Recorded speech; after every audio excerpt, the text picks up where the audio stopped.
If a king loses his kingdom, will he survive or be forgotten? That was a silent question hanging over Savannah as something ancient and heartbreaking unfolded, unseen by the world. Somewhere beyond the golden grasses and thundering riverbanks, a lion, a king without a crown, battled forces far greater than himself. His golden mane, once proud and mighty, was soaked in heavy with river water. His paws, meant to rule the plains, were clumsy and battered against the unknown lands he now stumbled through. The river had carried him mercilessly away from his home, away from his pride, away from the lands that once echoed with his roar. Now he was a stranger, stranded, wounded, and invisible to the world that once feared him. Far away in a small, sleepy village bordering the edge of the wild, life continued as it always had. Children laughed along dusty roads, traders called out their prices, and the elders spoke of rains and harvests. No one knew yet that something extraordinary was creeping closer, a ghost of the wilderness, desperate and broken. The river still roared behind him, as if mocking his struggle. The lion, limping and starving, pressed on with sheer instinct, driven by the simplest and most powerful force of all, the will to live. Every breath he drew was a battle. Every step he took was a prayer. And as he staggered closer to the edge of human territory, neither he nor the villagers could know that destiny was already setting the stage for a story that would be told for generations, of survival, of compassion, and of a bond between man and beast that would change them both forever. It began quietly, a distant, broken roar that echoed across the night, unsettling the villagers in their sleep. In this quiet region, surrounded by dry fields and gentle rivers, lions were stories of the past, not present dangers. But now, something ancient and wild stirred under the stars. At first, only the elders paid attention. They spoke in hushed tones about strange sounds near the riverbanks and shadows too large to be cattle or stray dogs. Then the younger men, curious and uneasy, found massive paw prints pressed into the soft mud where children usually played. Some prints were smeared with blood. Fear spread silently. Mothers called their children inside earlier than usual. Farmers sharpened old tools. Hunters inspected their rifles. A silent question flowed across the village. Why would a lion come here? This was not lion country. The big predators roamed much farther beyond the savannah, never wandering into these settled lands. Whispers filled the market. Stories grew. Some claimed it was a spirit of the wild, angered by human encroachment. Others feared a rogue lion, desperate and dangerous. But no one truly understood what was coming, or why. One evening, as the sun drowned behind the hills, a few brave rangers decided to investigate. Lanterns swinging from their hands, they traced the river's edge and the dry trails, finding broken branches, tufts of golden fur, and the scent of something ancient, wounded, and lost. Hidden in the thickets, a pair of weary golden eyes watched them, tired, hollow, yet still burning with a king's unbroken spirit. The villagers had no idea yet, but the wild had sent them a visitor, and nothing in their world will remain the same after tonight. It happened just before sunset, when the sky bled gold and crimson across the dusty horizon. The villagers first saw him as a broken shadow, limping through the dry grass. He didn't roar. He didn't charge. He simply moved, slow, heavy, as if carrying the weight of 100 storms on his back. Leo, the young lion who had once ruled the open plains, now dragged his battered body toward the edge of the village. His breath was shallow, each exhale a ragged whisper against the still air.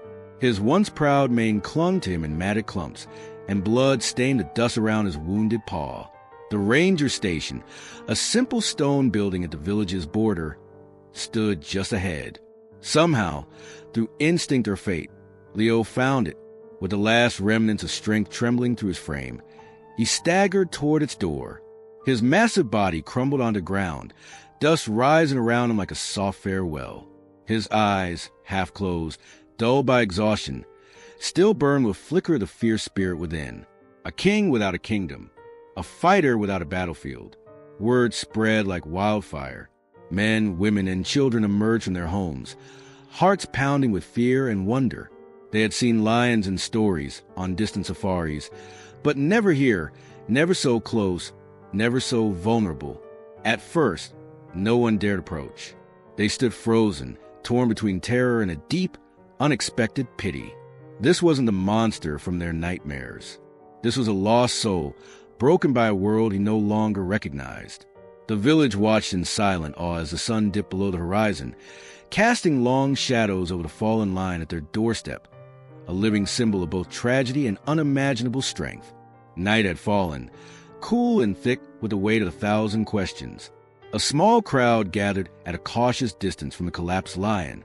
Lanterns flickered, casting ghostly shapes over the dirt as the villagers whispered urgently among themselves. Fear clung to the air like smoke. "This is not natural," an elder muttered. "A lion doesn't come a man unless something terrible is wrong." Others nodded grimly. To help could mean danger. One wrong move, and the beast could lash out. The safer path, many said, was to leave him to fate. Among the villagers were the rangers, men trained to protect, but also taught caution in the face of wildness. Their faces were carved from stone, silent and conflicted. Even they hesitated. This was not an injured bird or a stranded antelope. This was a lion, a predator, a ruler of the wild, and now a fragile, wounded creature lying at their door. The debate grew louder, harsher, until one voice broke through the noise. David, a young ranger with eyes that held both courage and kindness, stepped forward. He was not the most experienced among them, but something in the lion's broken form stirred him deeply. "Look at him," David said quietly but firmly. "He's not a threat. He's asking for help in the only way he knows how." Silence rippled through the crowd. Even the elders fell quiet, staring again at the battered king who, despite his agony, had harmed no one. David knelt, setting his rifle aside, an act of trust. Slowly, with careful movements, he approached Leo. The lion did not growl, did not bare his teeth. He only watched, chest rising and falling in labored rhythm, as if daring to hope for mercy. In that moment, the village changed. Fear gave way to something stronger, compassion. Once the first step was taken, once David's hands touched the earth beside Leo without harm, the village moved from fear to action. No longer was a lion a monster in nightmares. He was a soul clinging to life by a thread, and they could not stand by and watch him fade away. Plans formed swiftly under the pale starlight. David, now leading the effort, coordinated with the senior rangers. They would need a cage strong enough for a lion, but gentle enough not to harm him further. They would need food, not thrown at him in fear, but offered with respect. They would need medical care, if they could find it in time. The villagers, once frightened, now brought offerings. Fresh meat was laid near him, water set in a shallow basin. Women murmured prayers under their breath. Children peeked from behind their mothers' skirts, wide-eyed, watching the mighty beast that had once ruled the plains now lying helpless before them. David worked through the night, refusing sleep. Every time he looked at Leo, he saw not just a lion, but a fighter, a king without a throne, clinging to dignity even in his suffering. When the first call to the Wildlife Authority went out, David's voice cracked with urgency. "He's not just any lion. He's special. Please hurry." And Leo, for his part, seemed to understand. Though he barely lifted his head, though pain racked his body, he never snarled or bared his teeth at those who tried to help. It was as if an ancient pact had been made between the wild and the human heart. A race against time had begun, and none knew whether the lion would see another sunrise. Dawn broke, cold and uncertain. Leo's breathing had grown more ragged. His mighty chest shuddered with every inhale.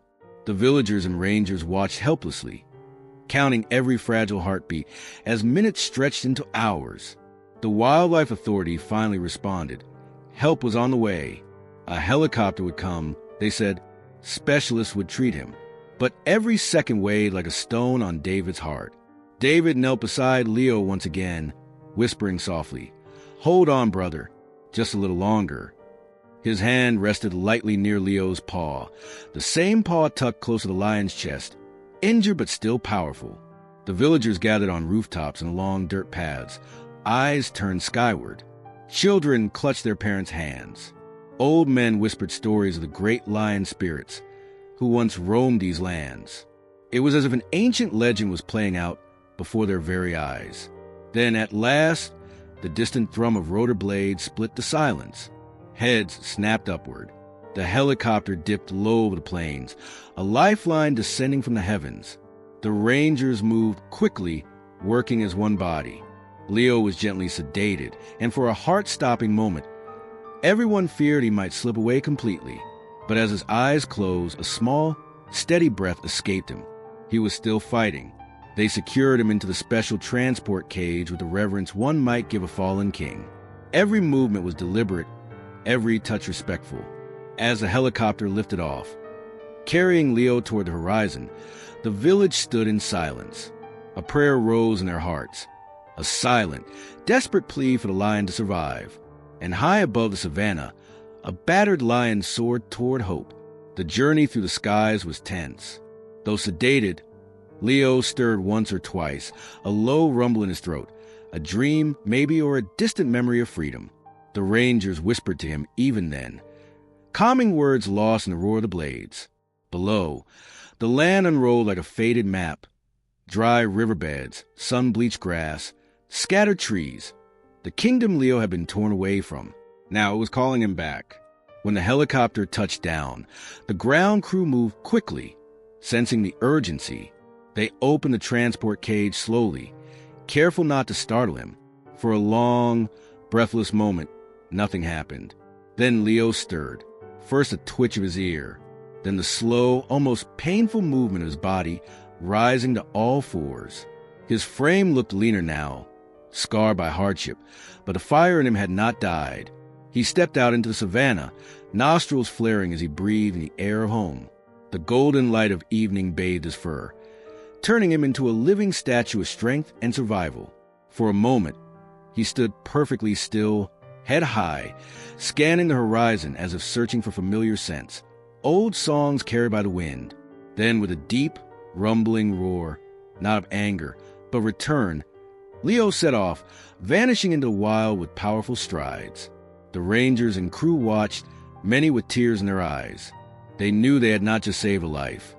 They had restored a spirit, returned a king to his throne. As the sun sank behind the hills, painting the sky in fire and gold, a sense of wonder filled the hearts of all who had witnessed it. The wild had claimed its son once more.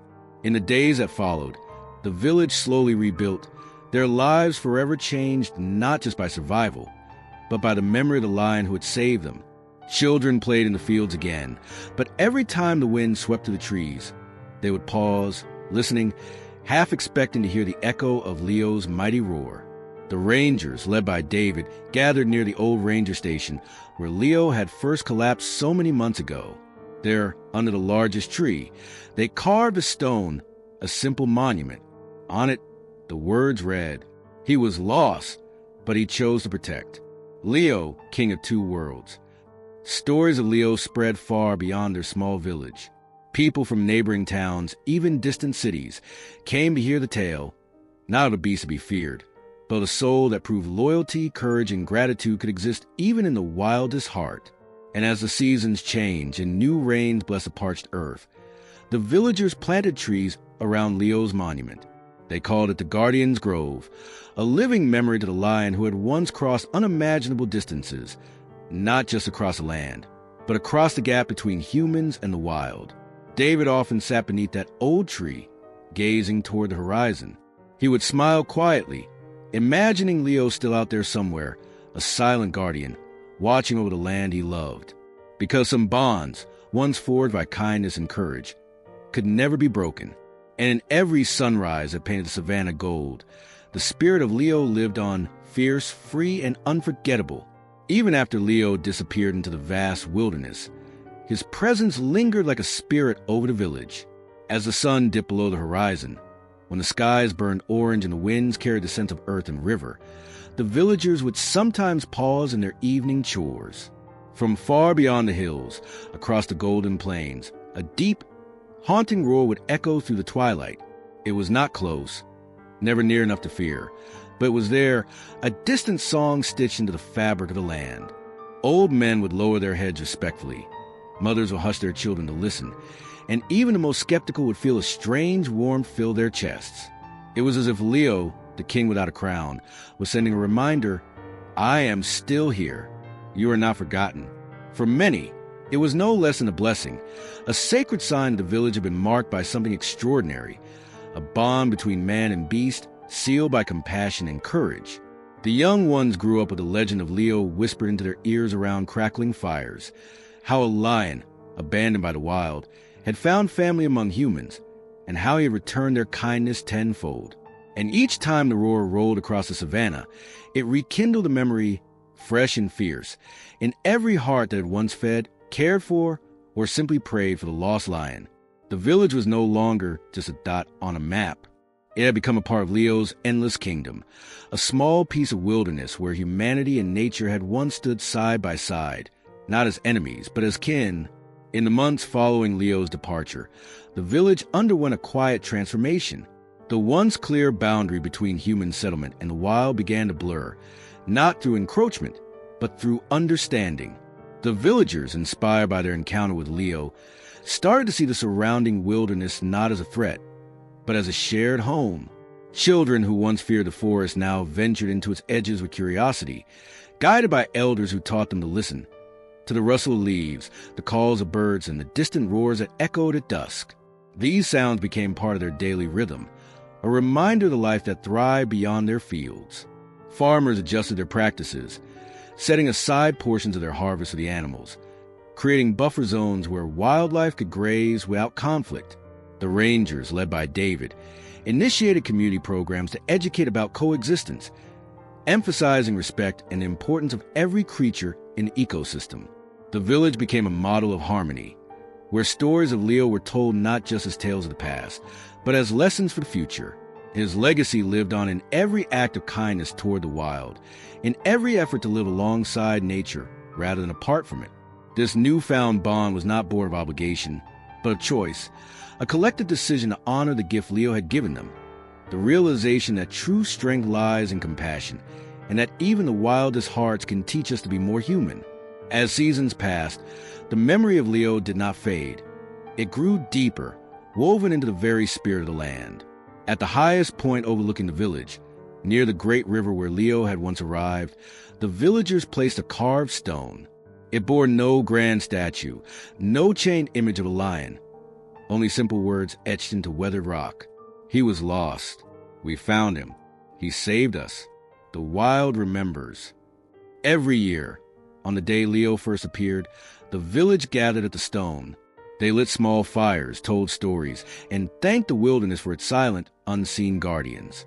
Children who had only heard legends now spoke Leo's name with reverence, their young faces glowing in the firelight. David, now older and slower, often sat by the stone in the evenings, gazing toward the distant savannah. He knew the lion might never return, that Leo had gone back to a life beyond human reach. Yet somehow, he also felt that Leo's spirit still roamed nearby, watching, protecting, reminding them of the fragile thread that binds all life together. In the end, Leo was more than a lion. He was a bridge between two worlds, a living testament that even in a world hardened by survival, there is room for trust, for loyalty, for grace. And so, the wild did not forget him, nor did the hearts of those he touched. Because sometimes, even kings without crowns, even lions without prides, can leave behind a legacy stronger than any roar, one written not in power, but in kindness. Leo's story shows us that even in the wildest places, kindness can build unbreakable bonds. If Leo's journey touched your heart, help us spread his legacy by liking this video and subscribing for more true stories where nature and humanity meet in extraordinary ways. Herb Lionface, protect the wild, remember Leo, and be part of the change.